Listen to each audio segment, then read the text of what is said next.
Good afternoon, friends. This is Dean Stevens. I am a longtime member of Community Church of Boston and presently serving as administrator and music director. I want to welcome you to this remembrance and observance and tribute to Bob Datilio.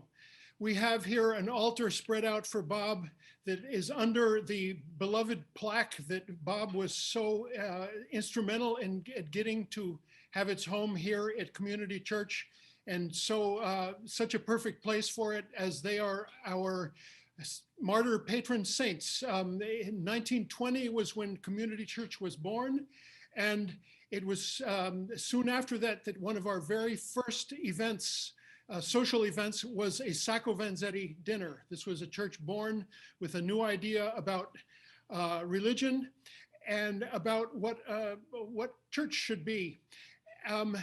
We have 50-year involvement with Bob all the way back to 1971. There are articles in our archives that Bob wrote about Sacco and Vanzetti, about this plaque, about the case. And Bob was here, although not an attending member, he was here whenever the words Sacco and Vanzetti were stated. The most recently was a symposium just past August that you can find on our YouTube channel, where Bob delivered one of the addresses in this symposium on Sacco and Vanzetti. I want to light a candle for Bob on this altar, which has not only the plaque, but it also has an anarchist flag. It has a picture of Bob, and it has Bob's ashes, as well as a photograph of his beloved Tina Modotti on the wall there, that famous hammer and sickle upon the Mexican farmer's hat. And this is to Bob. Long may he live, and thank you, Bob, for what you did for us. I got fire, and I'm going to light a match.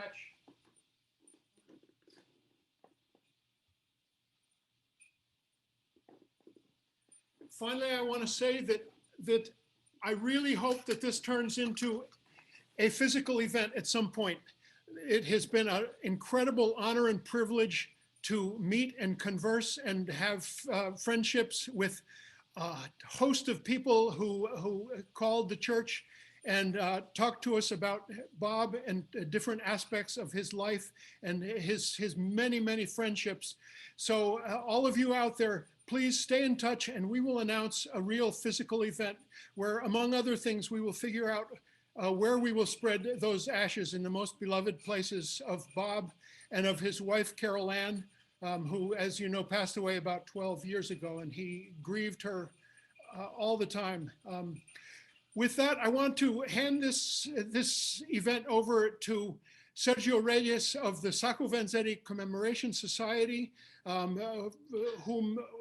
with whom Bob worked hand in hand for many, many years to place Sacco and Vanzetti live in front in the memory of the city of Boston.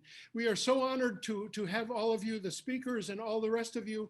And Sergio is joining us from the southernmost point of that skinny little finger of a country called Chile, Punta Arenas, Chile. We are so honored to have him. Sergio, while he lived in Boston, presented many times here at the church, and both music and delivery of, especially around Latin America. Sergio, we're so honored to have you, and take it away as the MC for this event. Thank you. Thank you so much. Good afternoon to everybody, the good men and women of the United States present here today. We are going to have a full program today, maybe a couple of hours. And I'm just going to beg you to be disciplined and self-disciplined to try to move through this program so that we can go through the end of it successfully. We are going to begin the program with a slideshow and music that was prepared by Michelle Fazio, and with pictures by Michelle herself, Jerry Kaplan, and myself from Bob, to remember him in his many facets in the political arena. And the music actually was recorded by Bob's personal friend, Pat Zofrio.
Osorio. Professor Dukakis is the longest serving governor of Massachusetts in history, actually. He was nominated by the Democratic Party for the President of the United States in 1988 for the election of the year. On August 23, 1977, on the 50th anniversary of the executions of Sacco and Vanzetti, Governor Dukakis issued a proclamation declaring the date Nicolas Sacco and Bartolomeo Vanzetti Memorial Day. Governor Dukakis, go ahead, please. Thank you, Sergio. I'll try to keep this brief because we've got lots of speakers and lots of good ones, and I want to make sure that you have a chance to listen to and meet all of them. I was very much interested in politics from a very early age. That time I was 9 or 10. My parents were Greek immigrants. They'd come over to this country. My dad from a predominantly Greek town in Western Turkey, my mother from Central Greece. And they weren't political activists, but they were people that were aware and made sure their kids were aware of what was going on in the world. But I think I first got deeply and actively involved in the Sacco Vanzetti case as a young legislator. I'd gone to Swarthmore College down in Philadelphia, was in the Army most of my time in Korea from 1955 to 57, came back to Boston in 1957 and began at law school. And there was a wonderful young, dynamic Ilo-American named Alexander Cella, Al Cella, who was a special assistant at that time, I believe, to one of the speakers. And he was particularly interested in doing something that would exonerate officially Sacco and Vanzetti after that horrible trial and efforts to free them and what happened, which was ultimately their execution for a crime they never committed. And I met Al for the first time there and worked with him closely. I was, again, a law student and an intern, and I had organized a group of Harvard Law School students as interns to folks in the legislature, and Al was the guy that I worked with. And so working with Al Cella, I began to learn a lot about that case. I certainly had heard about it, needless to say, and got deeply and actively involved just as a young law student. Fast forward, and I become the governor of Massachusetts. And it seemed to me, this was in 1977, as I recall, it seemed to me that this would be a wonderful opportunity, first to call attention again to the case, and secondly, to do something to recognize the injustice that was involved in that case and their execution. And so in 1977, as I recall, I issued a proclamation. I couldn't pardon them posthumously, but I issued a proclamation essentially saying that a terrible injustice had been done, and that we should remember that, not just because it involved 2 Italian immigrants, so that was very important.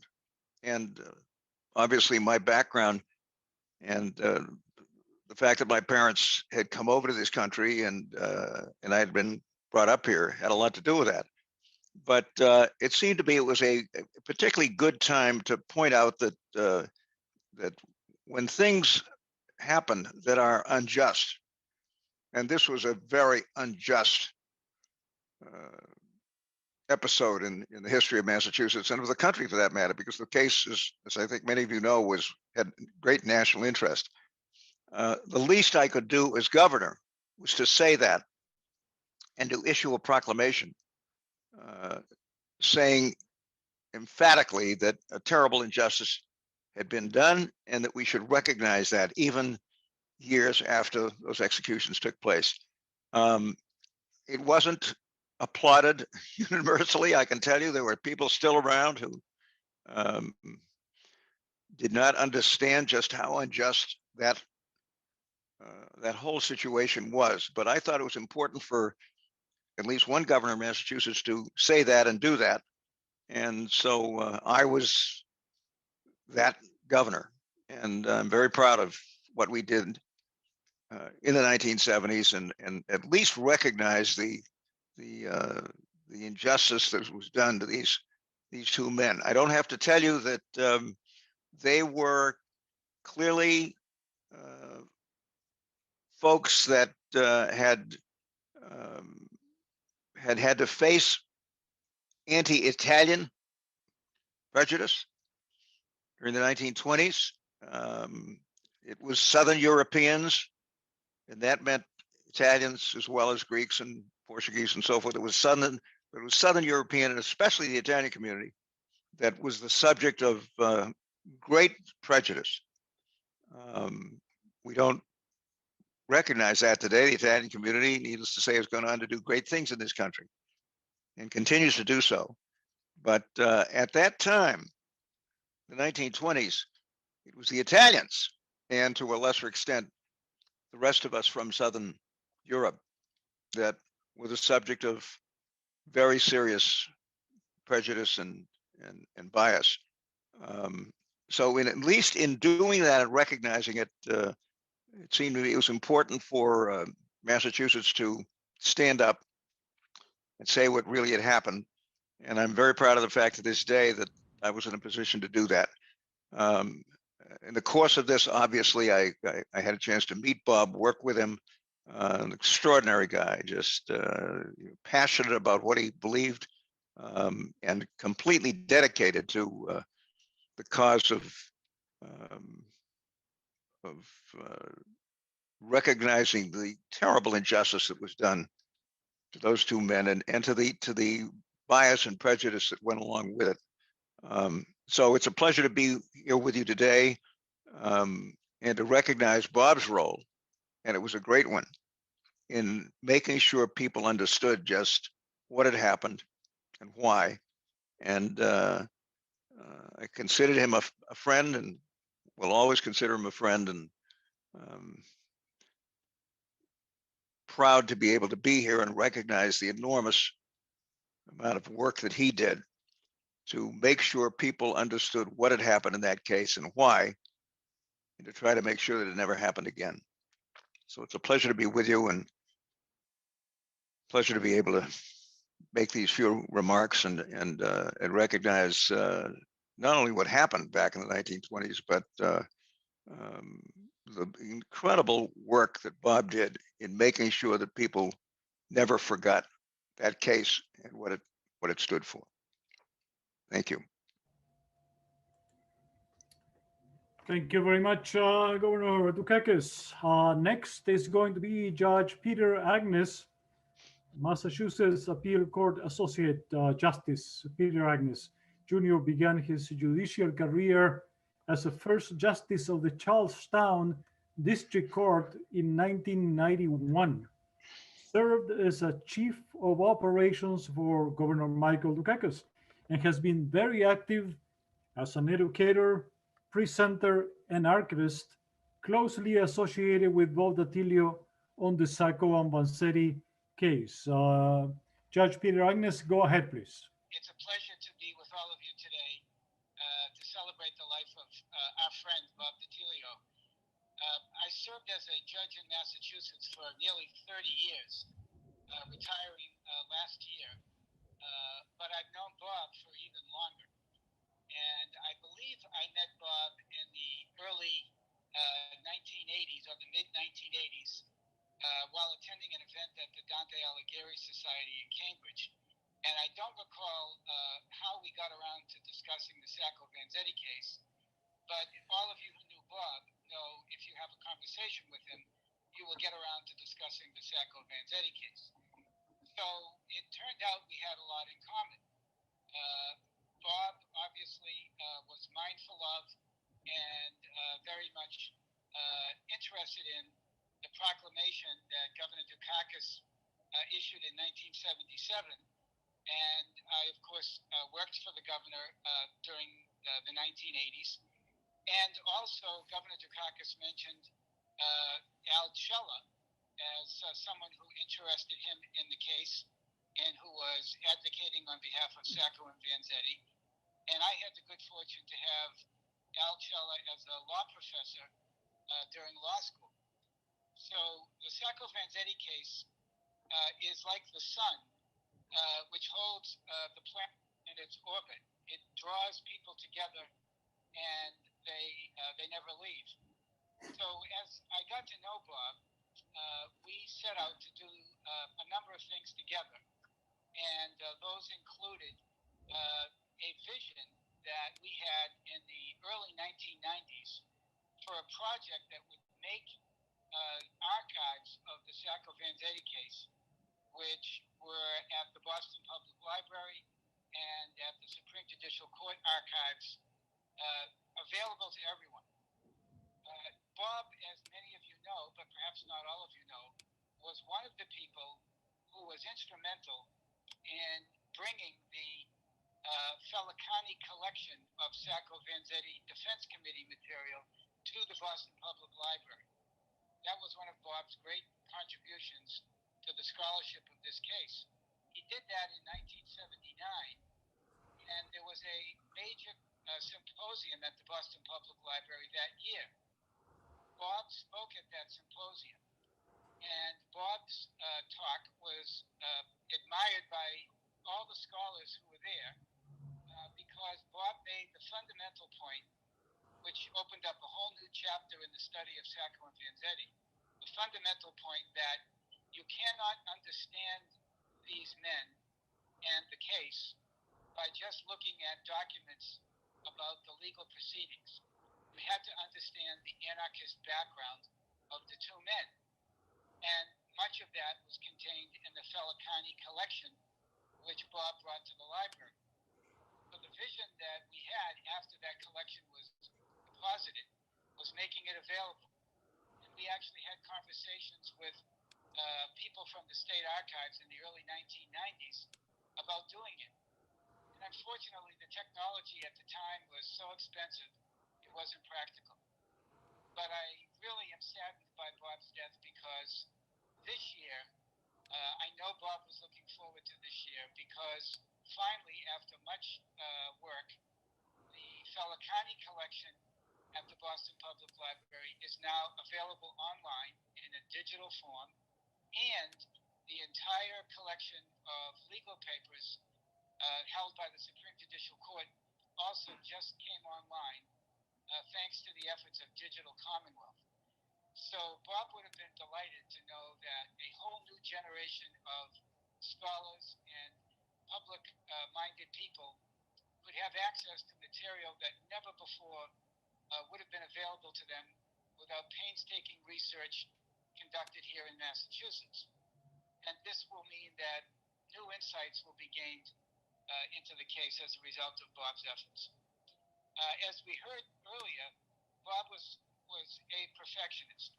And I think that was one of the reasons why Bob did not publish more about the case himself, because he always knew there was another stone to be unturned, another interview to be conducted, more research to be done, and he just never got around to finishing it.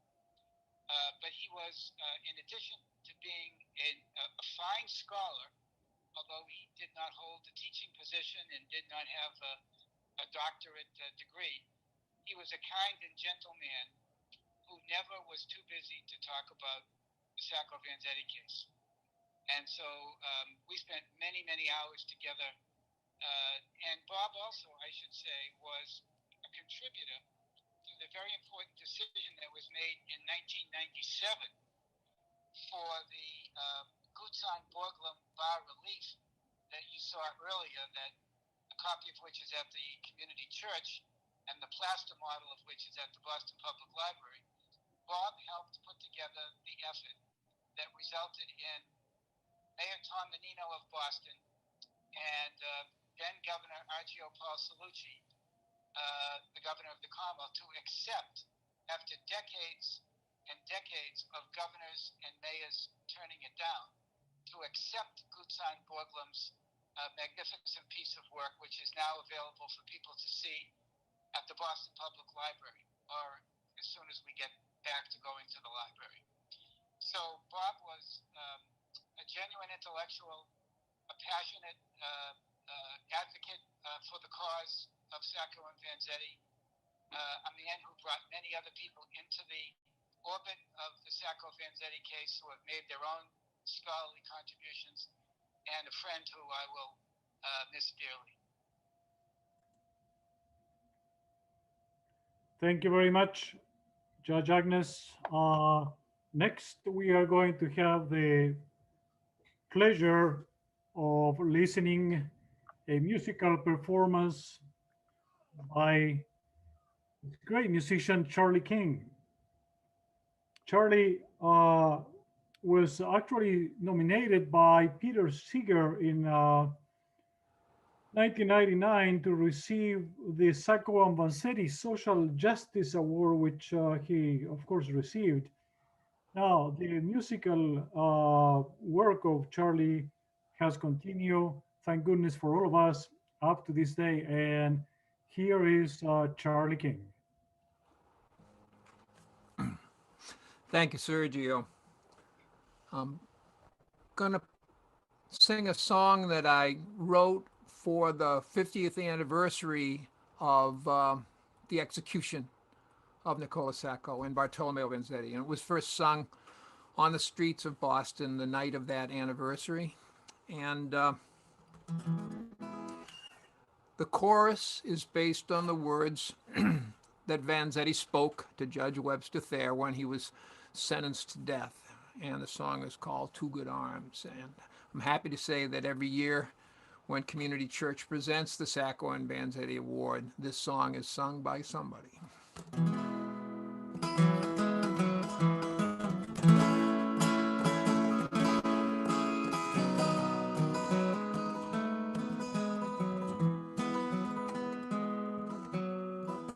Who will remember the hand so white and fine that touched the finest linen and poured the finest wine? Who will remember the genteel words they spoke to name the lives of two good men, a nuisance or a joke? All who know these two good arms know I never had to rob or kill. I have lived by my own two hands and lived well. And all my life I have struggled to rid the earth of all such crime. Who will remember Judge Webster Thayer, one hand on the gavel, the other resting on the chair? Who will remember the hateful words he said, speaking to the living in the language of the dead? All who know these two good arms know I never had to rob or kill. I can live by my own two hands and live well. And all my life I have struggled to rid the earth of all such crime. Who will remember the hand upon the switch that took the lives of two good men in the service of the rich? Who will remember the one that gave the nod, or the chaplain standing near at hand to invoke the name of God?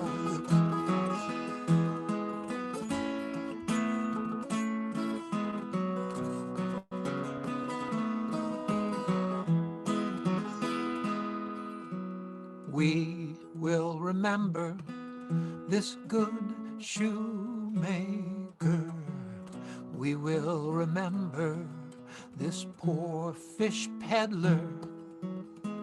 We will remember all the strong arms and hands that never once found justice in the hands that rule this land.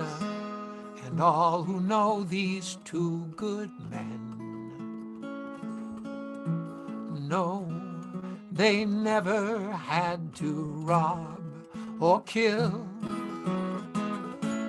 Each had lived by his own two hands, and they lived well. And all their lives they had struggled to rid the earth of all such crime. And all our lives we must struggle to rid the earth of all such crime.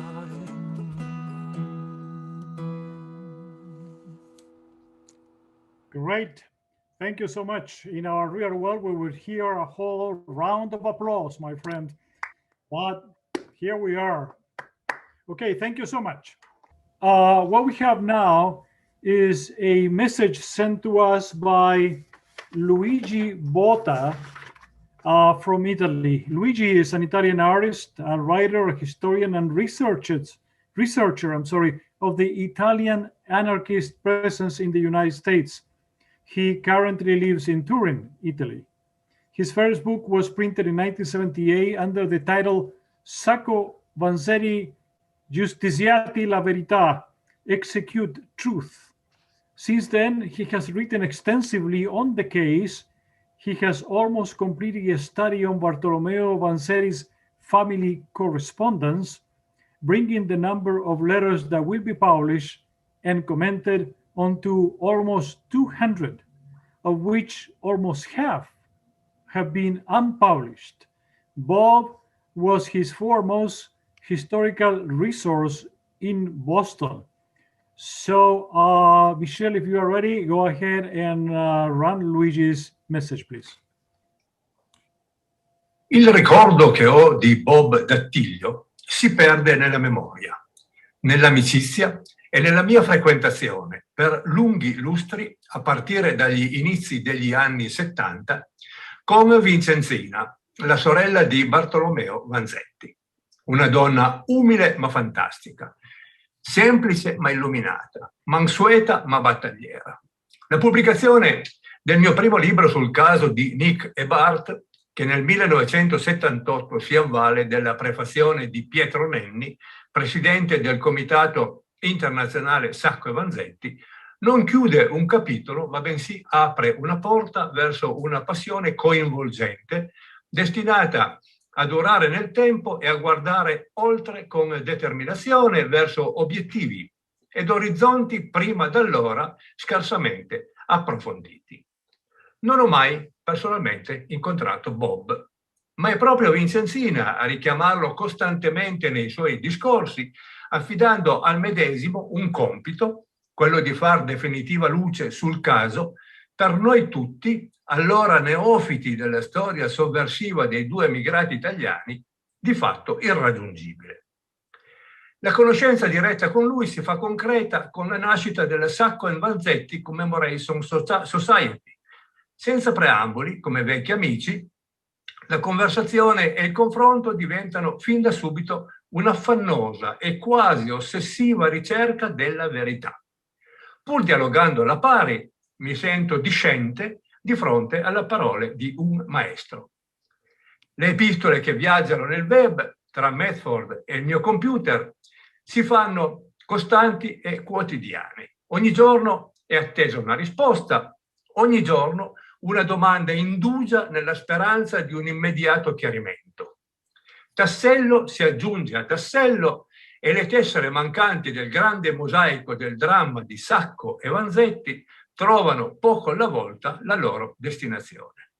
Finalmente posso permettermi di interrogare chi sa tutto su Nick e Bart, porre fine alle mie incertezze nella consapevolezza di poter sicuramente ottenere risposte rassicuranti. Bob non è mai banale, non si mostra ovvio e prevedibile. Il suo discorso è fatto di tante citazioni, ma anche di memorie visive legate alla sua pluridecennale esperienza. Racconta, cita, spiega, sovente si spinge in una narrazione che va oltre la richiesta.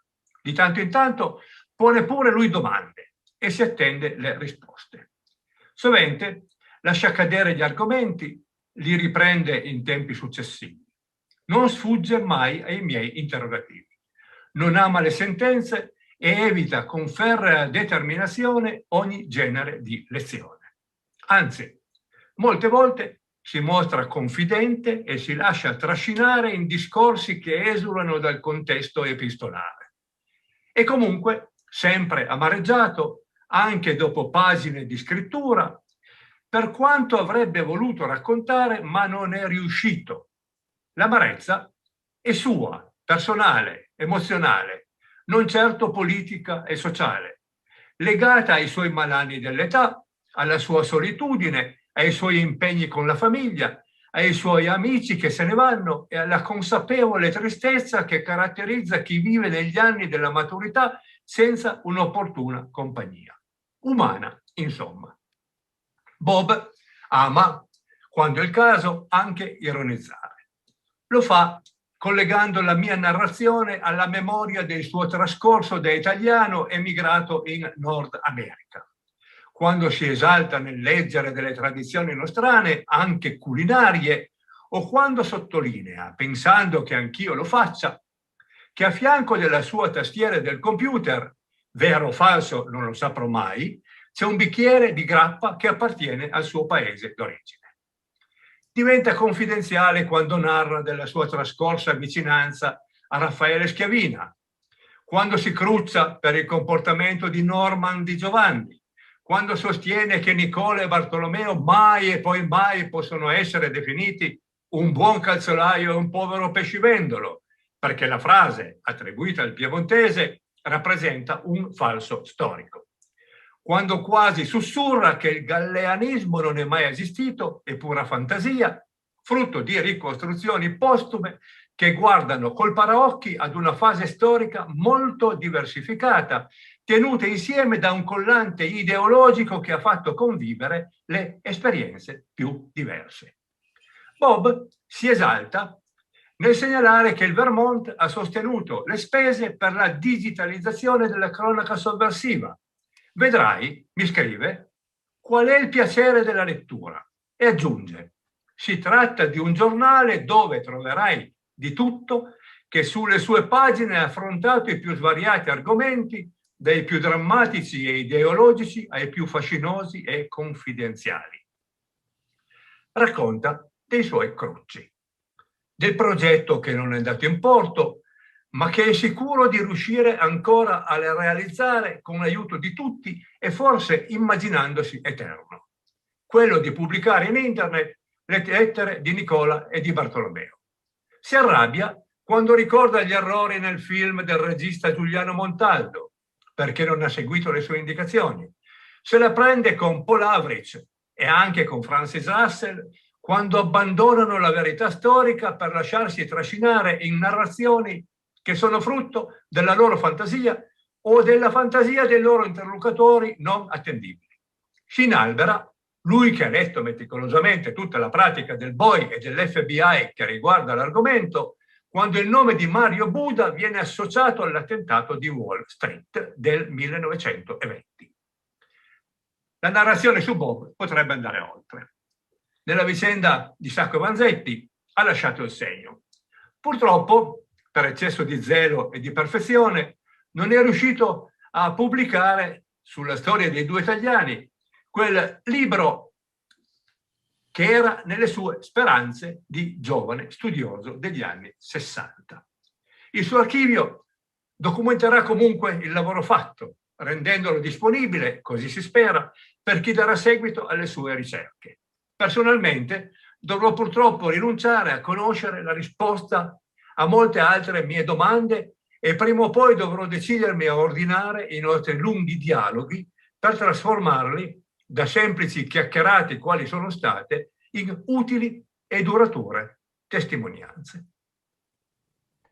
Next, we are going to hear from Joseph Torah. Joe Torah is a poet, a novelist, a memoirist, and an editor.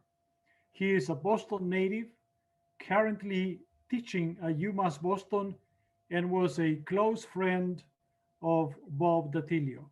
Joe, go ahead. Hey, thanks, Sergio. And it's really great to be here with you all, and it's an honor. And I want to thank everyone who made it possible. There were a lot of people behind the scenes who did extraordinary work, Sergio, Dean, and others. And I want to especially shout out to Michelle Fazio, who I don't know where we would have been without her. She was just a go-to person, and she's probably one of the busiest people I know. So thank you, Michelle. Yeah, I knew Bob all through the literary community. Bob traveled in a lot of circles, as we'll probably hear as this event goes on. He was not all things Sacco and Vanzetti. He was many things. And I first met Bob about 30 years ago, maybe a little more, when a group of poets and writers I knew, we were reading Dante's Divine Comedy aloud once a week on Monday nights in the original Italian. And Bob showed up with a poet, and he was marvelous. He was probably the best reader, and we connected immediately over many things. I had albums back then, and Bob loved jazz, and we started talking about jazz, and in no time we just became fast friends. And Bob was known in the local literary community. He would go to poetry readings, various literary events in town, and so a lot of people in that community knew Bob as well. He was very well read. He loved literature, loved poetry. So that was just one little thing. And as we went on, Bob became a very close friend to me, my family, my children, and he also became a very big force in my life as a mentor and a teacher. He turned me on to things I never knew about my literary heritage, my Italian American heritage. And I learned so much about the activist, radical end of the time of the Italian American experience back at the turn of the century, especially, but much more than that. I ended up writing a historical novel focusing on a lot of that material called The Bystander Scrapbook, which there has a main character based on Bob. Anyone who knew Bob as a writer, you never turn away a great character when it's handed to you on a silver platter. And I dedicated that novel to Bob too. So he had a huge impact on my life. We remained friends. Last time I saw him was just a couple of weeks before his passing over an espresso at this little local Italian cafe in Medford, where we'd been going for many, many years together. So that's all I really want to say, because otherwise I'd just talk too much. He was everything that's being said here is wonderful. He was ornery. He was brilliant. He was always a delight. He always would say something about Sacco and Vanzetti, even if you were talking about how to make a good spaghetti sauce. So that was Bob, and I miss him terribly. I miss him every day, and I think about him. And it's great to see how many of you people from all over were affected by Bob, and he was really something else. Thank you all. Great, thank you, Joe. And now that was a great introduction to what we are about to see and hear, because we are going to hear Bob himself speaking about anarchy in the United States. And Michelle is ready to run that video, which was produced by David Rothhausen. My name is Bob Datilio. I'm a historian who has been researching the Sacco and Vanzetti case for over 25 years right now. The anarchist group that was gathered around the figure of Luigi Galleani was perceived by the U.S. government to be a threat. This began about 1915 with the beginnings of World War I. Earlier, anarchists had been seen as a threat to the U.S. government. This was after the assassination of McKinley by Scholgoltz, an anarchist who was living in America who shot President McKinley.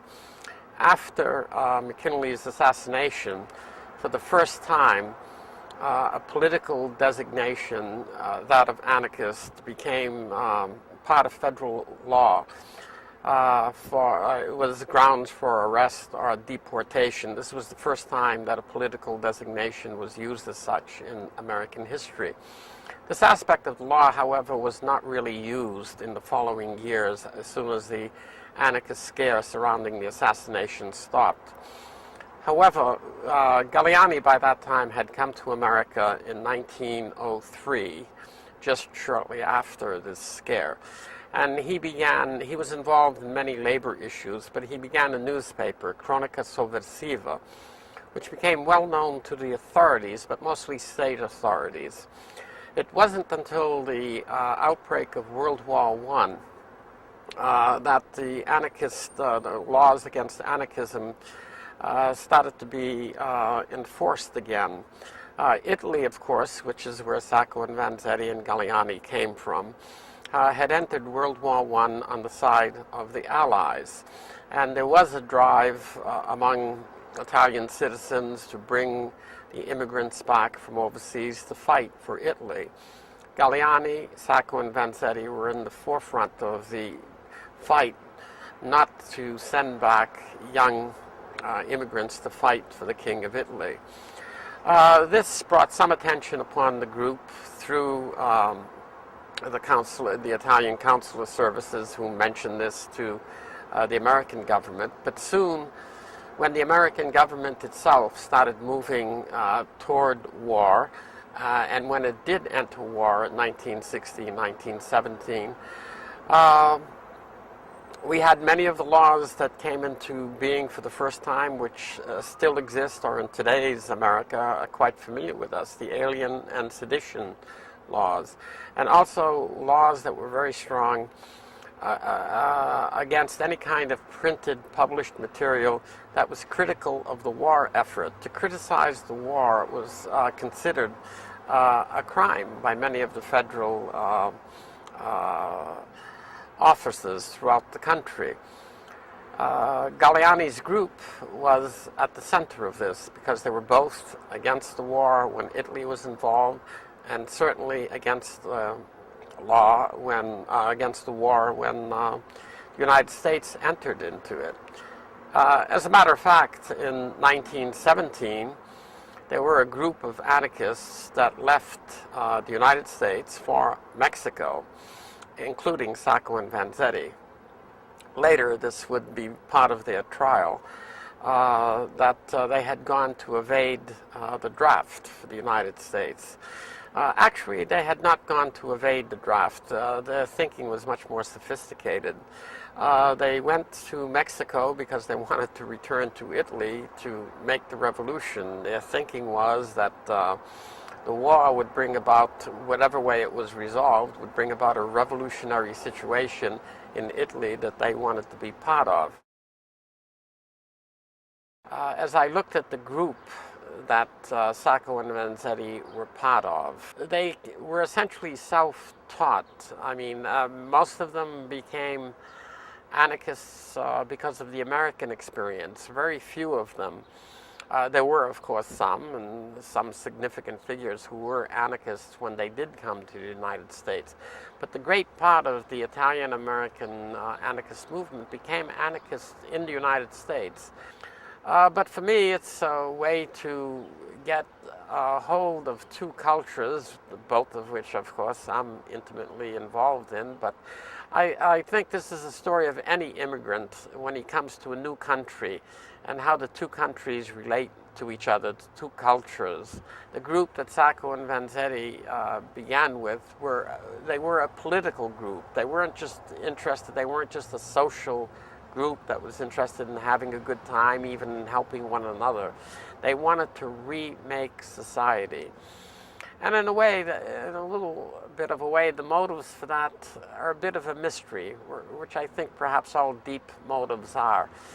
What really made Sacco and Vanzetti thirst so much for social justice is immigrants who just wanted maybe some adventure, a better way of life, all of a sudden get driven to this thirst for social justice, to make a revolution, to make a better world, and sustain it for such a long period of time. Ultimately, for me, it's rather a mystery, a rather beautiful mystery, but one I couldn't pretend to take any clear lesson from, but one that I still find worthy of contemplation. I find it all very operatic, and for me, opera is the great achievement of humankind. For the material, thank you to David Rothhauser for making possible that we have the testimony from Bob. We are now going to hear from Jake, which I am going to ask to reactivate his audio. And Jake Carman is a founding member of the Sacco and Vanzetti Commemoration Society, the Black Rose Anarchist Federation, and founder and coordinator of the urban communal agriculture movement, the Cambridge City Growers. He is also a musician and the author of the book 9 Years of Anarchist Agitation, History of the Boston Anti-Authoritarian Movement. Jake is also a full-time father of two and works as a handyman. Jake, take it on. Thank you, Sergio. Thank you, everybody, for being here and everybody who's spoken so far. Really appreciate the opportunity to be able to participate in remembering Bob. So I became involved in the world through which I met Bob back in 2003. I was a 17-year-old. The war in Iraq was just breaking out. And very soon I was involved in protests and I joined my first anarchist group. And at the time, my family and people around me told me that I was young and it was a phase. I was a young anarchist. I would grow out of it. I thought that they were underestimating my stubbornness. And then I met Bob. I saw Bob for the first time. I can't remember if it was at an anarchist book fair at Mass Art or at the Community Church of Boston at a summit of political groups. He certainly spoke at both, but he was definitely speaking about Sacco and Vanzetti. And Sacco and Vanzetti was a topic that was important to me. Growing up in Massachusetts, it was learning about Sacco and Vanzetti in middle school history class that first made me interested in anarchism and made me realize that it wasn't just like a punk rock ideal, you know, just what Nirvana was into, but it was actually a political movement with an alternative vision for how the world could and should operate. And I began researching it and realized how beautiful that vision was and how deep and how to the root of our issues it is able to cut. So years later, actually not very many years later, only a few years later, I approached Bob about beginning to hold commemoration events in August that were in the forms of protests to remember Sacco and Vanzetti and to tie Sacco and Vanzetti's struggles and memories with current issues, current people being oppressed and fighting back against oppression. We held an event together with Sergio and some others on this call here at Jamaica Plain, and we marched to the cemetery where they were cremated. That was kind of the impetus for the Sacco and Vanzetti Commemoration Society, which we made official the following year. And we've held events together every year in August to remember Sacco and Vanzetti and to highlight others fighting against oppression and fighting for freedom. Bob and I didn't always agree. We're both anarchists, but we come from different anarchist traditions. For me, anarchism is about organization building, institution building, and building long-term structures that reflect the world that we want. For Bob, as you just saw, it's all about opera. It's very, artistic. There's a lot of free will and individualism. And we had some disagreements and ups and downs, but it was always clear that Bob was so passionate and dedicated to Sacco and Vanzetti, and you could really tell by his knowledge. He was just such a wealth of knowledge. He's also always the stage manager. So a lot of the issues we've had today wouldn't have happened if Bob was here, because he would have made us rehearse them again and again and show up 2 or 3 hours early, make sure the microphones work, and all these things that we will miss Bob for. Always 3 hours early. And I'll remember these things, his face and his voice. I'll always be able to remember those when I close my eyes. And he'll always be telling me nobody's perfect every time I think of him. Usually he was talking about me, but I think it's just a good thing to remember. Recently, a photo negative surfaced that purported to show the actual execution of Sacco and Vanzetti. When this photo came up, I really wish that Bob was here to show to and to hear what his thoughts on it were. It was either actually a photo taken with really old technology, or a drawing perhaps of a photo, or from somebody who was there, or somebody who researched it very in depth, because they even had the correct executioner. And it was a really haunting photo, or image I should say, of Vanzetti sitting in the electric chair, of Sacco being carted away in a cart. And frankly, it was hard to look at, to see my comrades in their last moments like that. And the thing that really stuck out to me about this image is that above the chair on the wall in big black letters is the word silence. This made me think perhaps this was just propaganda, but the more I thought about it, I realized that directly facing this chair would have been a viewing audience, and that the word silence may have been to ensure that the people in the room were quiet and didn't make any noise while the men's lives were being ended. And this made me think about Sacco and Vanzetti dying in silence, which reminded me of what we know about Bob's passing, being alone in his house. But then again, when it comes to Sacco and Vanzetti, there is no silence. We're still talking, we're still chanting and singing, acting and reenacting and writing. And Bob had a lot to do with the insurance, the insistence that we would not be silent, that Sacco and Vanzetti's memory would not be silenced.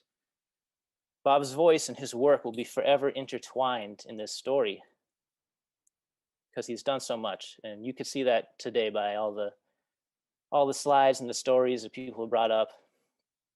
But Bob also lives on in so many other stories, in his own stories, and the moments that we shared with him, the ways that we'll remember him, and each of these we will carry ourselves. And in this way, Bob Attilio will live on. So in closing, I just like to say, remember Bob Attilio. Thank you. Thank you, Jake. Now we are going to hear from Pasqualino Colombaro. Pasqualino was born in L'Aquila, Abruzzi, Italia, actually 19 miles from Bob's ancestral town of Navelli. Kilometers. And grew up in Pescara, Abruzzi, Italy, prior to emigrating to Boston. Before retiring in 2010, Pasqualino was a labor and community activist in Massachusetts for close to 40 years. Yeah, he's an old man. He worked as a representative for the Service Employees International Union. He was also a founding member of that important organization, Jobs with Justice, and the Italian American Labor Council, work in Massachusetts, and the Center for International Social Studies in Rome. He currently lives and has joined us from Spain. Pasqualino Colombaro, adelante. Gracias, Sergio. Thank you very much for inviting me to speak, and I'm very happy to be here with another 60 people at this time, all friends of Bob Datilio, commemorating his life and his friendship. Bob and I shared, well, as you said, a deep ethnic root tracing back to an Italian town called L'Aquila, where I was born. Navelli, the village where his folks were from, is at 19 kilometers east of L'Aquila in the Abruzzi region of Italy. But it wasn't for that reason that Bob always treated me with bemused respect, never expressing the least tone of intolerance towards the controversial things I often said in public in our ongoing conversations about the sorry state of affairs of our social reality. This, despite the fact that on my part, I would not miss an opportunity to criticize certain of his provocative affirmations regarding the state of affairs in the US and what to do about it.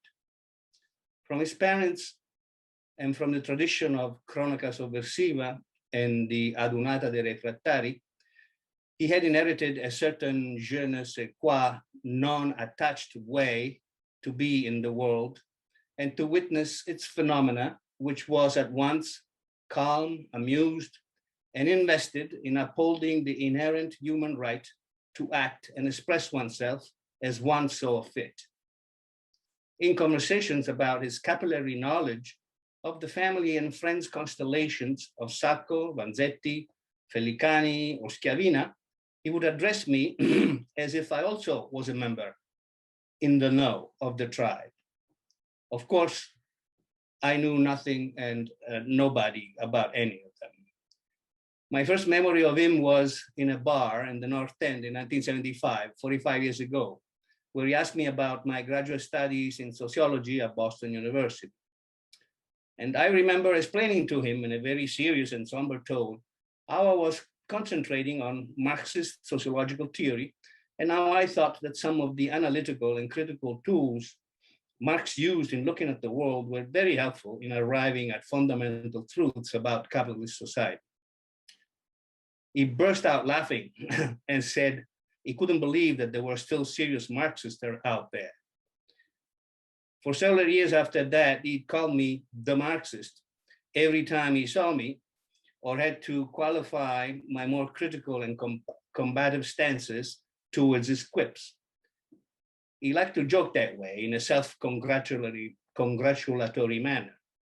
He eventually moved with age from Marxist to caro, dear one.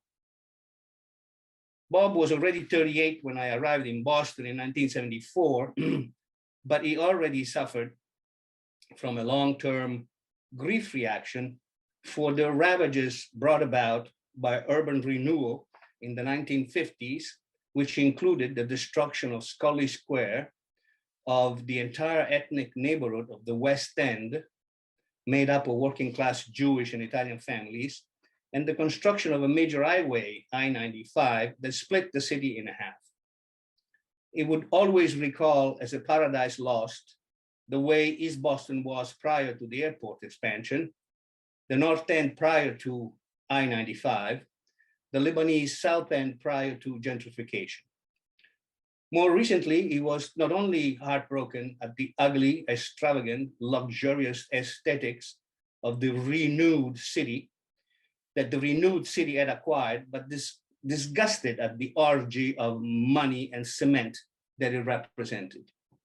A grief that was supplanted only by that for the premature death of his wife, Carolina, in 2009. I can't count the nights we spent together at restaurants like the European or the Café dello Sport in the North End, in the company of friends like Ralph Fasanella when he was painting the Lawrence strike. I was very active organizing on the labor side of things, and so was he on the historical aesthetic side within the Italian-American community and outside. I can't mention the numberless emails, meetings, conferences, events we organized and attended together over the years. Needless to say, when I got the news of his passing, it hit me unexpectedly hard. He will be missed sorely, even though he wasn't perfect either. Punctilious investigator and researcher, artist, historian, and rebel. Through him, I first heard of Naomi Klein, Fractals, Black Swans, Gaia, the Mondragon Cooperative, the Archivio Pinelli, Osvaldo Bayer, and Severino Di Giovanni. Also through him, I realized how much of my commitment to workers' emancipation, originally matured in Italy, came from the same source as the main body of his historical studies, the Italian anarchist experience in the Americas and in Europe. I realized that as a labor and community activist in Boston, I was stepping on the tiles literally laid down by those intrepid individuals up to the death of Sacco and Vanzetti and beyond. A good traveler has no fixed plans. A good artist lets his intuition lead him wherever it wants. A good scientist has freed himself of concepts and keeps his mind open to what is. Thus, the master is available to all people and doesn't reject anyone. What is a good man but a bad man's teacher? What is a bad man but a good man's job? If you don't understand this, you will get lost, however intelligent you are. It is the great secret. Tao Te Ching 27, the Stephen Mitchell translation of 1988. Thank you. Thank you so much, my friend Pasqualino Colombaro. We are going to actually hear now from another good friend of Bob, Pat Sofrio. Let me see, I'm going to ask him, CEO and co-founder of Flysoft, the world foremost developer of PC-based flight simulation products for airlines and consumer retail markets since 1993. Pat holds an MBA, a Master's in Business Administration from Boston College in '93 and studied at the New England Conservatory of Music and received a BA from Boston University in 1977, where he majored in comparative religious studies, liberal arts, and violin performance. And that's the performance actually that you heard at the beginning, accompanying some of the Bob's images.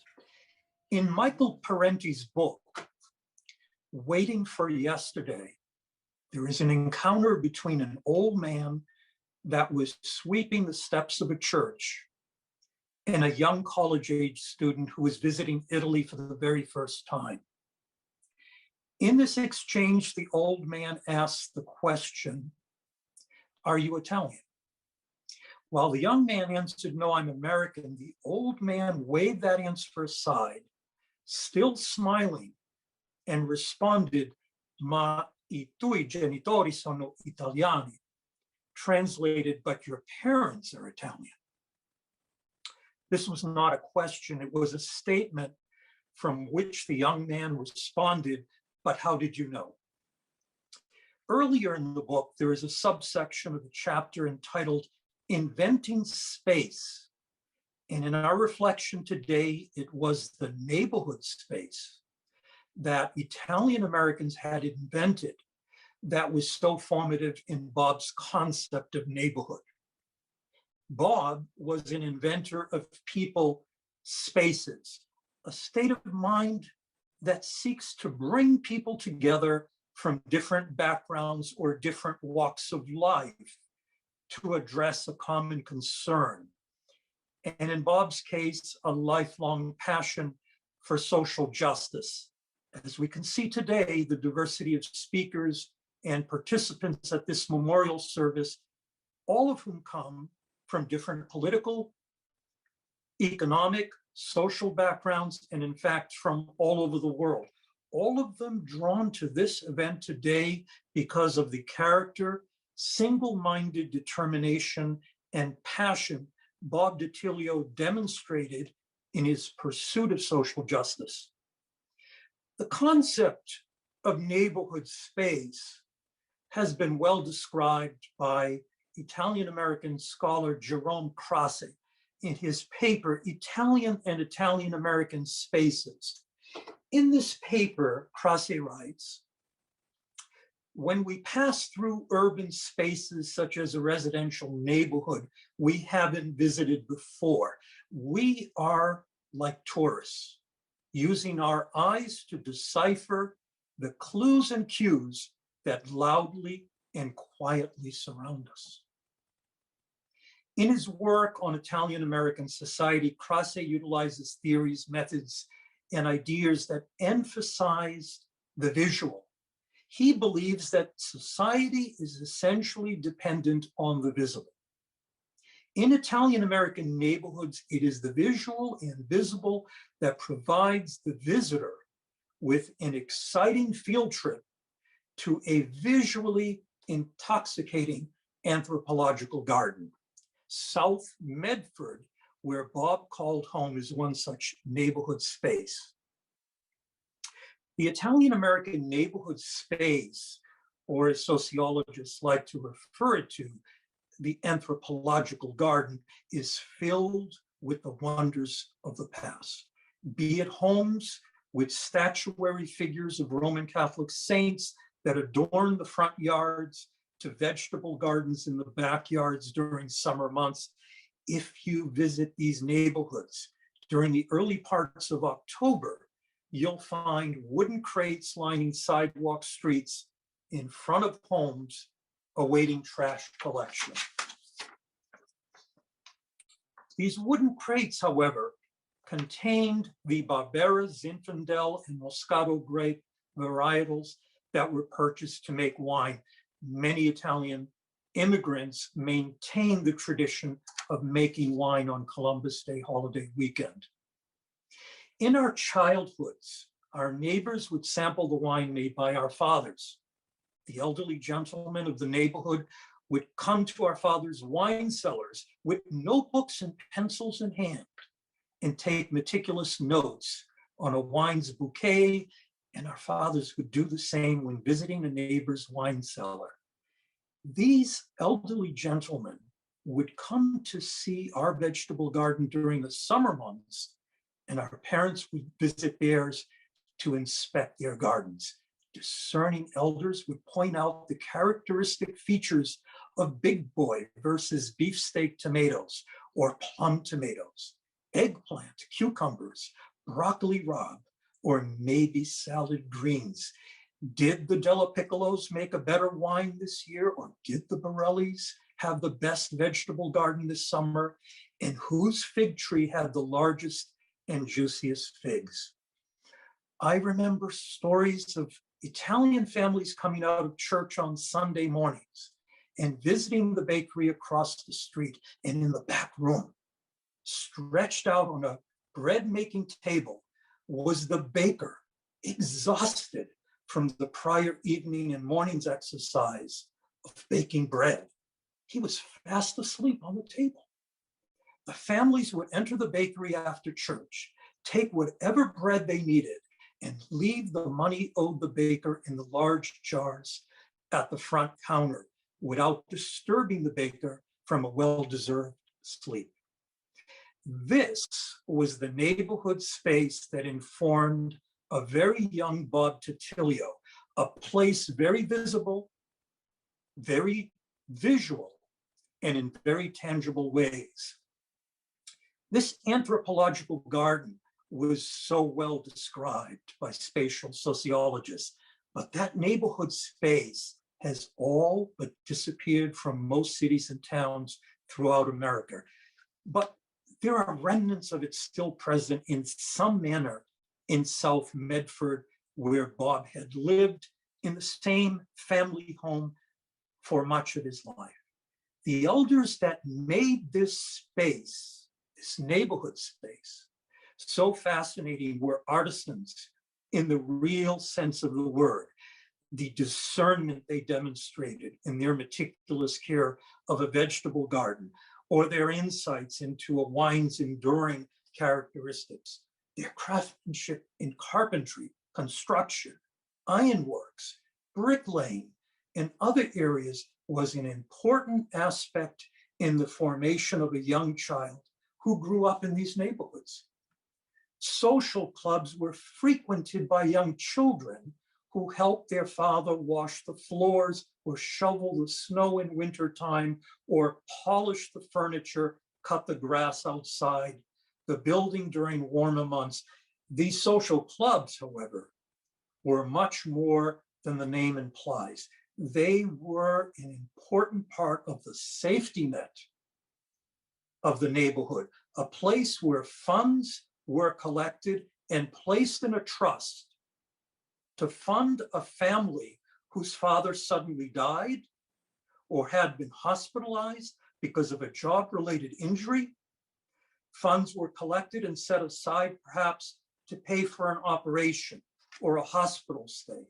A social club was neighborhood space where a young boy or girl learned about the practical side of social justice, of caring for one another and those less fortunate than themselves. It is in this neighborhood space that Robert DiTilio learned discernment and a passion for social justice. Do you remember how we started this brief talk? Do you remember the old man sweeping the steps of the church from dirt and debris? Bob DiTilio is that old man sweeping the dirt from the steps of our society. Bob taught us the importance of social justice, the virtues of persistence and single-mindedness of purpose, character traits we all admired about him, along with his remarkable gift of humor in the midst of insurmountable odds. Bob's broom was his typewriter, and later on the Mac computer. And his upbringing taught him discernment and a passion for social justice. Bob also understood what the elders of our community taught us, that the Italian-American neighborhood is first and foremost a state of mind. These are the lessons Bob DiTilio offers us and the next generation. Whenever we remember Bob, we will always remember him as that dignified elderly gentleman sweeping the steps of society's injustices and inappropriate behavior in our thoughts, in our hearts, and in our minds. And what a wonderful tribute and way to remember someone, that he was a very, very strong advocate for social justice. It was a great privilege knowing him and calling him a dear friend. Thank you. Great. Thank you so much. Thank you, Pat. You're welcome, Sergio. We are going to see and hear a piece prepared especially by Leonard Lerman. Helene was really kind of the midwife with me to the Mark Blitzstein opera, Sacco and Vanzetti, which he worked on most of his life, and which Bob helped me do research for at the Boston Public Library. He also participated in a symposium on the Blitzstein opera for the National Opera Association in Boston with Howard Zinn and others on December 1st, 1995. There's a transcript of that which is online, and I put the link to it in the chat. You can see what Bob said at that in that transcript. Bob also connected us with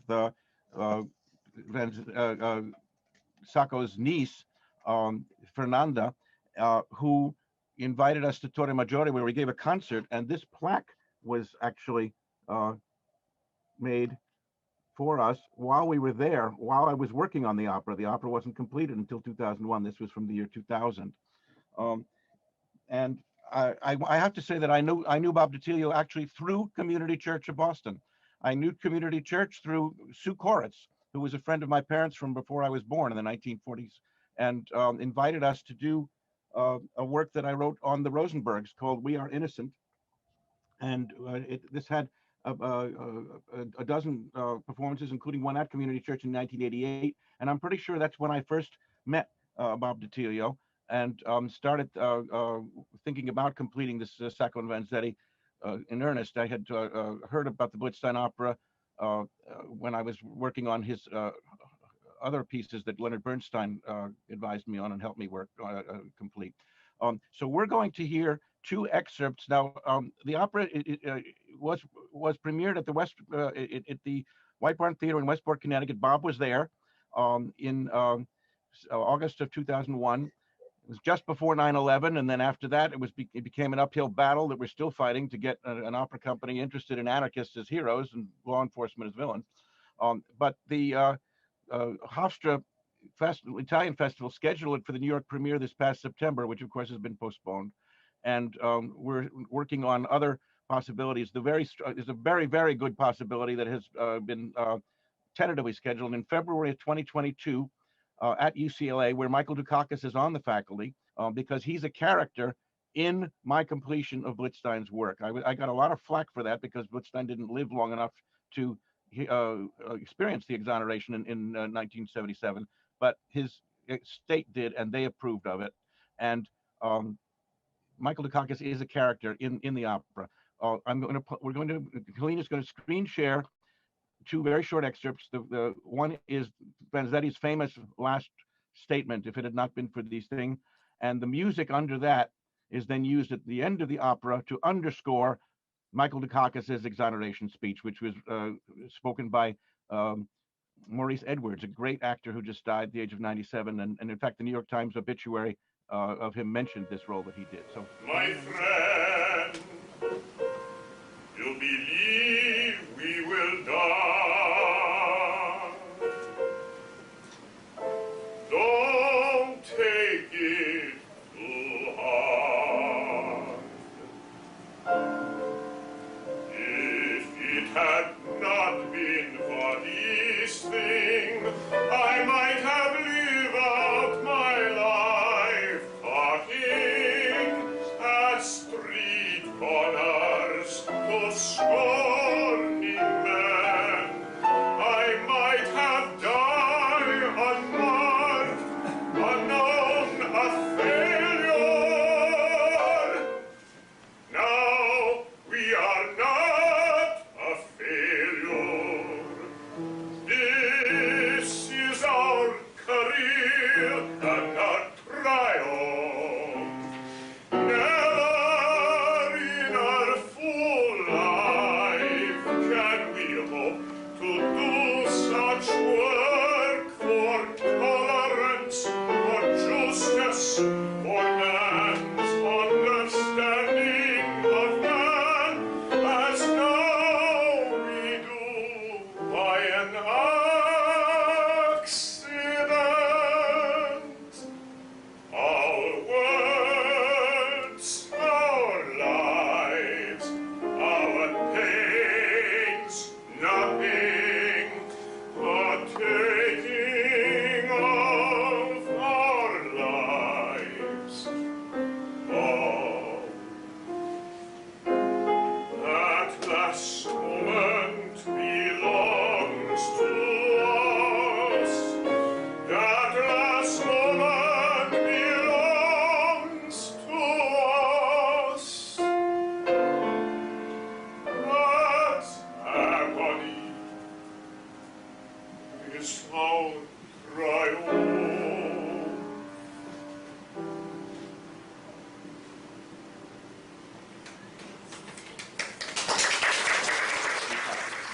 July 19, 1977. The trial and execution of Sacco and Vanzetti should serve to remind all civilized people of the constant need to guard against susceptibility to prejudice, intolerance of unorthodox ideas, and failure to defend the rights of strangers in our midst. Any stigma and disgrace should be forever removed from the names of Nicola Sacco and Bartolomeo Vanzetti. I hereby call upon the people of Massachusetts to reflect upon these tragic events and draw from their historic lessons the resolve to prevent their reoccurrence.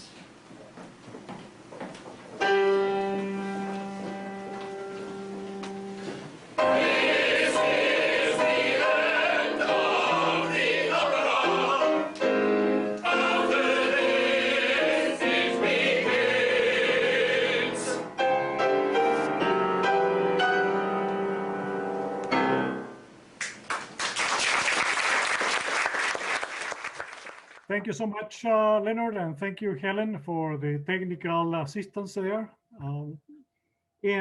Next, we are going to hear from somebody who has been central to the production of this memorial, this remembrance of Bob Datilio, Miss Michelle Fazio. Michelle is a professor of English at the University of North Carolina at Pembroke. Her research on family history and labor radicalism has been exhibited at the Harvard Law School Library and the American Labor Museum. She is currently working on a book project exploring the cultural legacy of Sacco and Vanzetti. Michelle, go ahead, please. Thank you, Sergio. And thank you to everyone. This has been such a wonderful program to hear from all of you. I've heard Bob talk about your names, but I never knew who you were. So I got to, I'm getting to know you and to see your faces. It's been such a rich program. So by the time I had met Bob a few years ago, he had mellowed considerably with age, not politically, of course, but physically. He was without a doubt one of the quirkiest people I've ever met. Bob would call me all hours of the day and night during the week and the weekends, inquiring if I've read this essay or heard about this scholar. Of course, he had, and in that vein, Bob's phone calls were more like a cross-examination. With his signature combination of wit and sarcasm, he continuously tested my knowledge about the case, discussing what folks got right and what, according to Bob, they got wrong. And apparently, a lot of people got it wrong. That was part of the joy of working with Bob. He wasn't afraid to tell you what he thought, and he could be quite dogmatic about how the case should be discussed and explored. A consummate stage manager, Bob always wanted to run the show. During the pandemic, for example, we attended numerous virtual events on Italian-American history and culture. He'd call me beforehand so I could assist him with the Zoom or Facebook links. Then we'd hang up, promising to deconstruct the presentation afterwards. It was during those late night calls when he'd talk intensely about the poetry of Sacco and Vanzetti's letters and debate, in his words, the perils of oral history. Just a few weeks before he passed, one event riled him so much that he embarked on a long diatribe defending Columbus against the points I raised, because in his opinion, he was a damn good seaman. To give you a sense of who Bob was to me, I'd like to share some of the correspondences he sent to me over the years. I first met Bob through Jerry Kaplan while I was on a research fellowship at Harvard. And when I contacted him by email to request a meeting, he replied, "Hi, Michelle. I usually prefer meeting someone for the first time in person than by phone," making it clear to me from the onset that my friendship with him would be hard-earned. I appreciated Bob's willingness to track down answers to the many questions I asked him. Michelle, forcing me to look at my old and too overlooked research. He sent me numerous files and links accompanied with comments like, "Rather bland accounting here, nothing particularly new," or "Here is a thesis probably not worth reading." Bob was also not afraid to make outrageous requests, such as the time he wrote, "While drinking my grappa, a flash of light hit me. I am shameless. Your mentioning a trip to Italy brings to mind a wonderful possibility. Do you think you could bring back several copies of La Salute in Boy? I even have a chemist who will analyze the validity of its contents." Bob's emails always contained a clear purpose. My dear Michelle, you seem to have socialized a bit at the Dante. I was so busy that I did not even see Robert Knox. Tell me, what do you think of his book, Soissons Lane? Ever the one to keep the conversation going, he would write, hope we may see each other face to face soon, so that our disagreements may be seen more clearly. Bob effortlessly became a part of my world, not just in terms of research, but in all things Italian.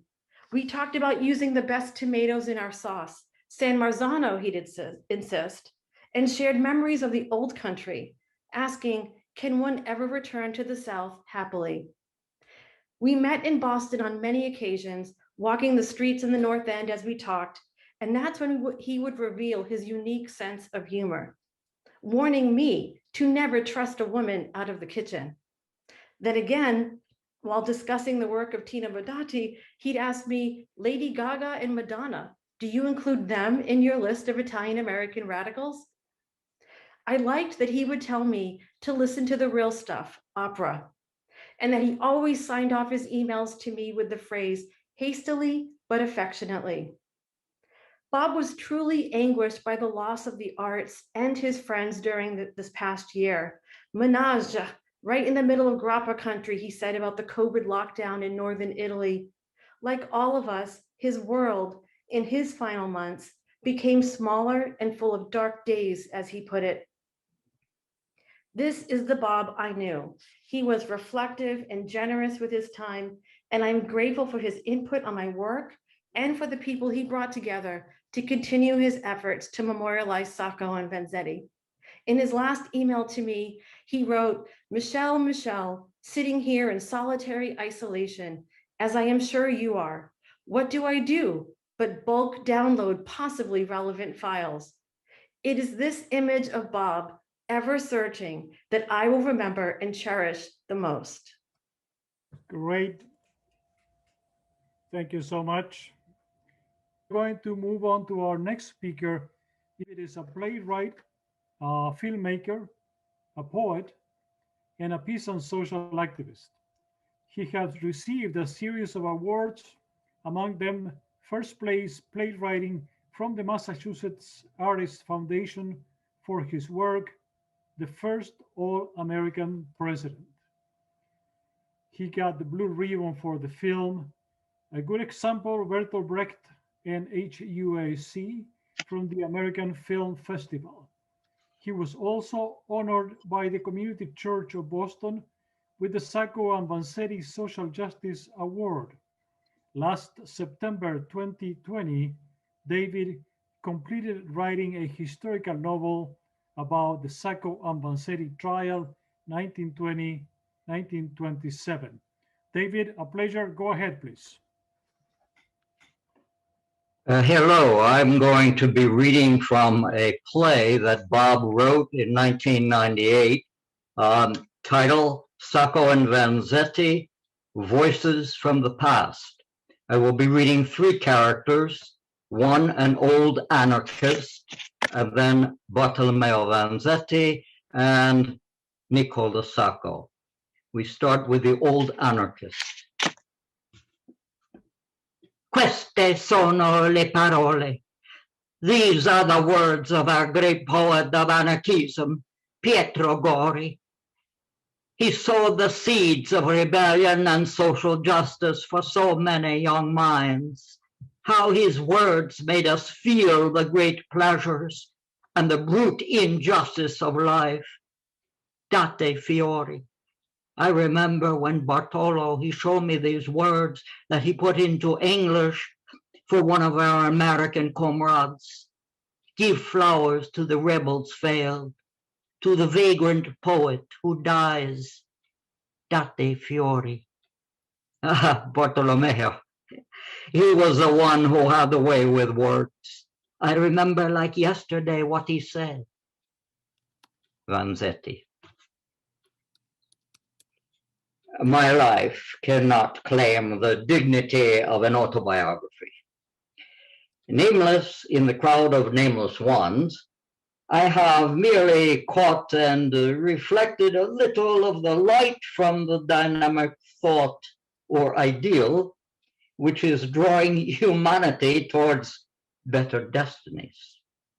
Arrived in America, I underwent all the sufferings, the disillusions, the difficulty that come inevitably to one who lands at the age of 20, ignorant of life and something of a dreamer.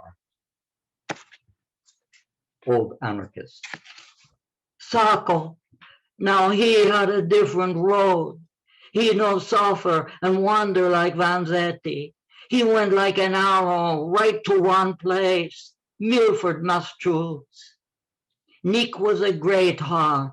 He was in love with life and with Rosina. Ah, how he was in love with Rosina. Sacco. I remember years ago on our love day when I bought the first lovely blue suit for my dear Rosina. And that dear remembrance will still remains in my heart. That was Primo Maggio, the first day in Medford, Massachusetts.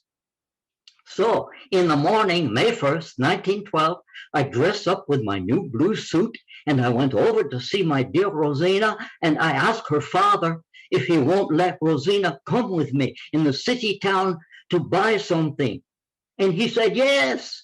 So in the afternoon, about 1 o'clock, we both us went in city town, and we went in a big store and we bought a brown hat, a white underdress, a blue suit, one pair of brown sock, one pair of brown shoe. And after she was all dressed up, I wish you could see Rosina, how nice she looked.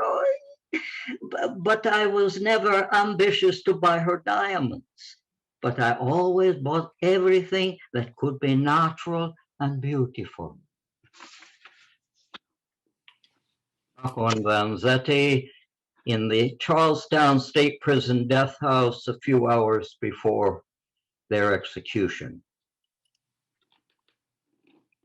Friends and comrades, and now that the tragedy of our trial is at an end, be all as of one heart. Only two of us will die. Our ideal, you, our comrades, will live by millions. We have won. We are not vanquished. Just treasure our suffering, our sorrow, our mistakes, our defeats, our passion for future battles, and for the great emancipation. Salute for us all, the friends and comrades of the earth. Old anarchist. Old comrades, can we remember you as you really were, when you were fighting for your life and our ideals? Or do we remember the good shoemaker and the poor fish peddler, symbols that you never were? To become symbols for a social system you could never accept is a mournful end. La salute et voi. You reminded us, but we were not strong enough, brave enough to free you. Now we're ready to approach the millennia, not utopia, but the millennia. Too many people think numbers, the magic of numbers, that is what will solve our problems. But no, it is the will, the act, the love of man and woman. They will save us. The millennia is the dream, but anarchy is real. We live our life from day to day by our principles, our principles. Remember, la salute è sempre in voi. Thank you.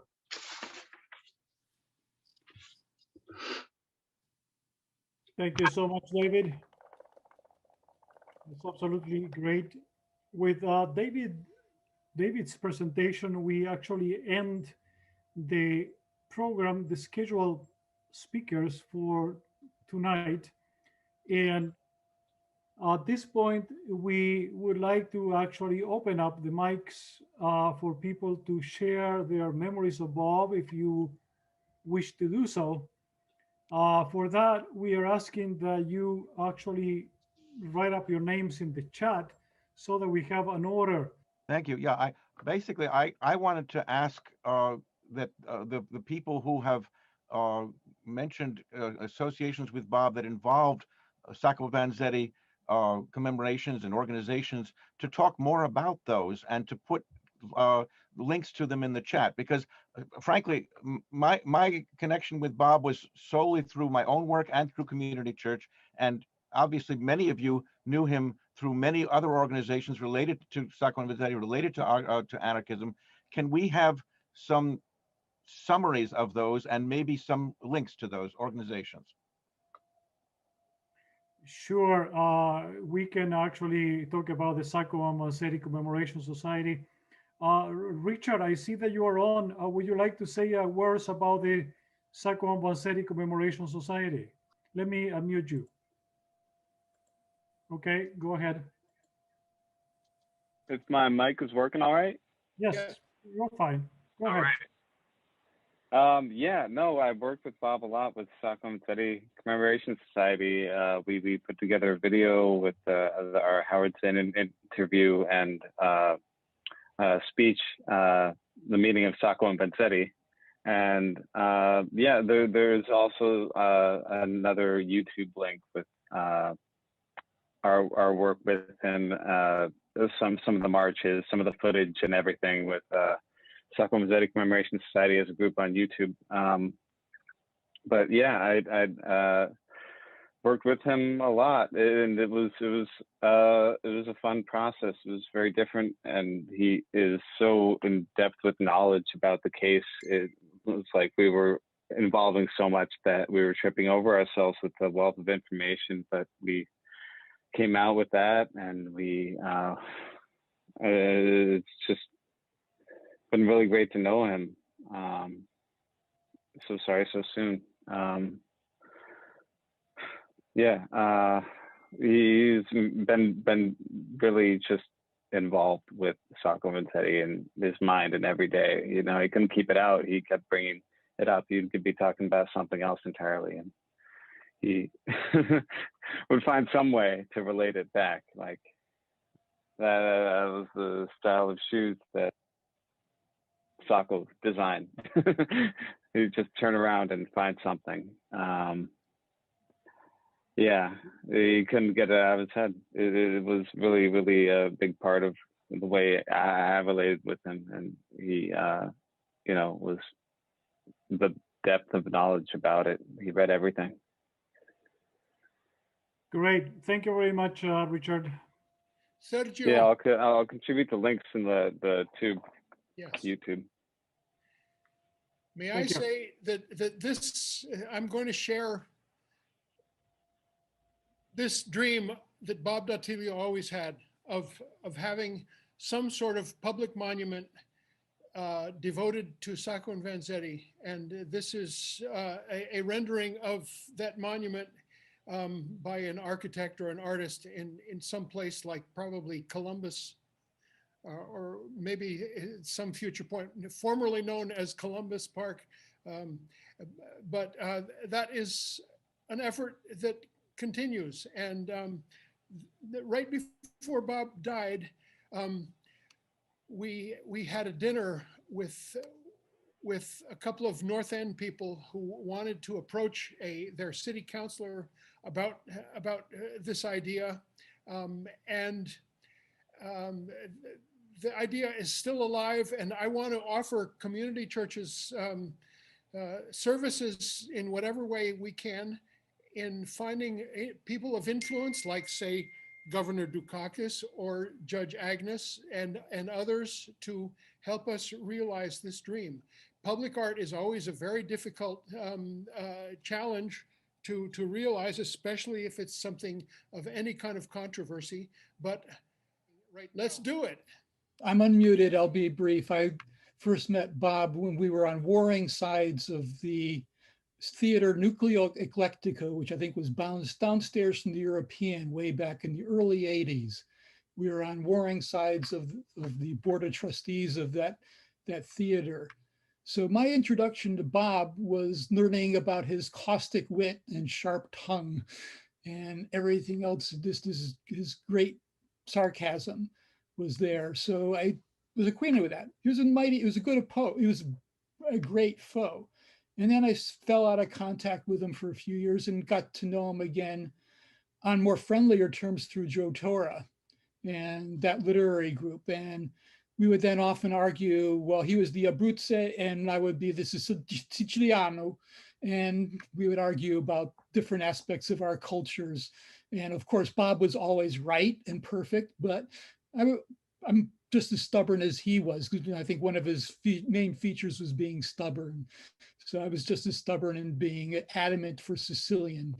So I have a great fondness for his wit and his dedication to what he was doing. That's it. Thanks. Hi. Bob and I frequently had pizza together in Medford and would argue about Sacco and Vanzetti. My family came from Castelvecchio, up the road from Torre Maggiore, and I have family now in Torre Maggiore as well. I grew up hearing stories. My mother and father were from Milford, Mass. And when Sacco arrived in America, he went straight to Milford and lived with my mother's cousin, next door neighbor, Henry Iacovelli. So my mother sat on Sacco's knee when she was about 3 years old because they were friends and neighbors. I won't go into the details. It's a story. Bob always wanted me to write this, but I would take Bob to Milford. I would show him things that none of the researchers had ever found because they didn't go into the town clerk and look at the archives. They didn't go into the library and look at the reels as I have. And I brought him to cemeteries where Sacco's first daughter was buried that nobody ever wrote about, etc. So we would just have different perspectives about what happened in the early years, and especially in the strike of 1913, something that I'm very familiar with. I do agree that the bias, having been half Italian myself, the bias against Italians was rampant at that time. The Catholic newspapers wrote that all Italians were not Christians, were not Catholics, they were anarchists. So they were vilified in every manner in this part of the country. So Bob and I shared a lot of that information together, and above all, shared a glass of wine, a pizza, symphony, museums, where we would agree to disagree on many things, and just a lovable guy in his crankiness, but you have to be Italian to appreciate that that's perfectly normal. And we would argue with each other with that kind of affection, and it never alienated us. It's just the way our culture is. So thank you for letting me speak and share. Thank you for your testimony. I think that before we do that, we'll have to silence everybody again so that we can listen to the song correctly. Okay, thank you. Jake, go ahead. Thanks, Sergio. Yeah, I play in a band called Jake and the Infernal Machine. Unfortunately, a lot of the other musicians weren't able to do this with us, but my wife is in the band as well as my daughter, Bridget, played with us. This is a brand new song. It wasn't written about Bob, but it was, we've lost a lot of great people in the last year, of course, but, in the years before that as well. So this is just another funeral song. So here's another song for a good one gone too soon. Another rebel hero sent to rest out past the moon. Just another big fella down upon the streets before our feet. How can our hearts keep marching on and never miss a beat? So we dig the grave with guitar chords and pound the ground with drums. In a violin pound coffin worker's soul forever hums. We shower down upon the grave these flower harmonies. Now the rebel heroes left to walk out past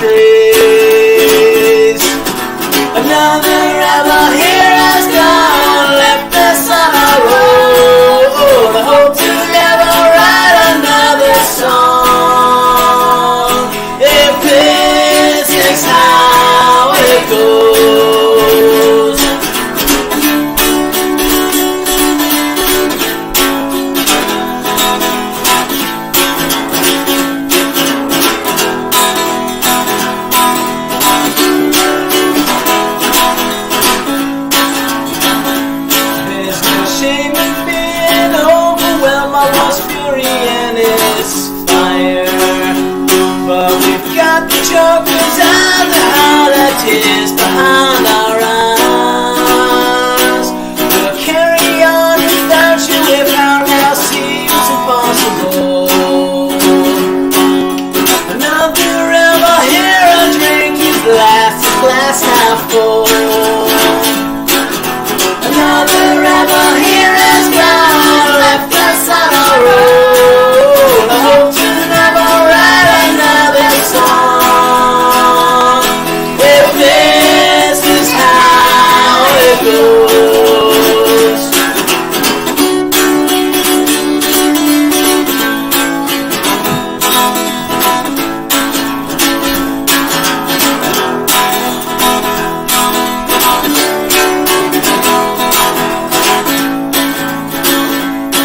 There's hope in every single breath, even in moments such as these. But the base of our creation shakes us all until we're free. So look down any alley and in the faces that you meet. Another ever hero walks forever through these streets. Another ever hero's gone, left us on our road. I hope to never write another song, if this is how it goes. Another ever hero's gone, left us on our road. I hope to never write another song, if this is how, if this is how, if this is how it goes.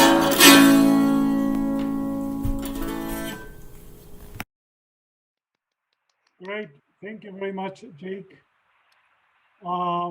I would like to actually ask now Michelle and then Dean to actually say final words for this memorial, and then I will say goodbye to all. Go ahead, Michelle. I just want to say thank you to everyone. I didn't expect to say these final words, Sergio, but this was a collective effort. I think this is a lot. It has a lot to do with Bob's influence on all of our lives, our work, and I think we're going to carry it through. I'm really inspired by what we've heard, and I think for me, I feel like there's so many more possibilities. So I don't see this as an ending. I see this as we're going to continue his work, and we're building bridges here together, and that's very exciting. Again, just this group of people here is a tribute to Bob and to his life. And I asked in the original email that folks write up some observations and send them to us at communitychurch@gmail.com. And those will go in a permanent archive here at the church that we call In Memoriam. We'd really like to remember Bob, especially because of what he did for us, his role in getting us that plaque that's behind us. And so again, I want to thank you all, and I want to remember that let's do a virtual event, maybe sometime this summer, if the coast is clear, according to the scientists, to really, again, I look forward to meeting all of you in person. It's just been an incredible lot of hard work, but also just a wonderful treat to meet all of the folks that I talked to on the phone and that I organized with over Zoom around the passing of this wonderful figure, Bob Datilio, who most of you knew a lot better than I did. But obviously, this is a life that made a difference, made an impression. And I will be in touch, reaching out to you to organize some sort of event. Maybe it can involve Italian food and grappa, which I've never tasted before, and other wonderful things that Bob obviously enjoyed the finer things with a passion that most of us probably don't even understand. And his commitment to art, to music, to theater, to dance through his wife, and to scholarship is just phenomenal. Thank you. That's all I have to say. And thank you again. And let's be in touch. And long live Bob Datilio Presente, is how we say in Central America. Yes, thank you. And for my part, it's been a pleasure. And thank you all for your discipline, for helping to carry this long program along. Forgive all of the technical difficulties. Fortunately, there weren't too many this time. And as somebody said, good night and good evening. Goodbye. We declare the meeting over, but the struggle continues. A luta continua.